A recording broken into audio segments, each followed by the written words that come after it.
জয় জগন্নাথ। প্রভুর নাম নিয়ে আজ আমরা সকাল সকাল বেরিয়ে পড়লাম এখানের কিছু সাইট সিনে। চলো কোথায় কোথায় গেলাম তোমাদের দেখিয়ে দিই একবার। প্রথমেই চলে এসেছিলাম ধবলগিরি। ধবলগিরির প্রাকৃতিক সৌন্দর্য দেখে তো আমি মুগ্ধ হয়ে গেলাম। তারপরেও এখানের মন্দিরের কারুকার্যগুলো তো অসাধারণ ছিল, আর তার সঙ্গে ছিল গৌতম বুদ্ধর মূর্তিগুলো অসম্ভব সুন্দর দেখতে। তারপরে আমরা চলে এলাম লিঙ্গরাজ মন্দিরে। সামনে থেকেই তোমাদের ভিডিও করে আমি দেখিয়ে দিলাম। আমরা এখন আছি কিন্তু লিঙ্গরাজ মন্দিরে। মন্দিরের ভিতরে যেহেতু ক্যামেরা অ্যালাউ নেই তাই দেখাতে পারলাম না তোমাদের। এরপর চলে এলাম আমরা পশু পাখিতে ভরা নন্দনকানন।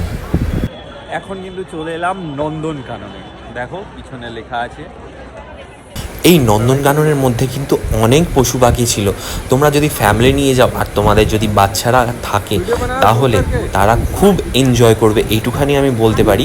তারই একটু নমুনা আমি তোমাদের এই বাঘের ভিডিওর মাধ্যমে দিয়ে দিলাম। ভিডিওটি ভালো লেগে থাকলে লাইক, কমেন্ট আর সাবস্ক্রাইব করতে ভুলো না। ওকে, টাটা, বাই।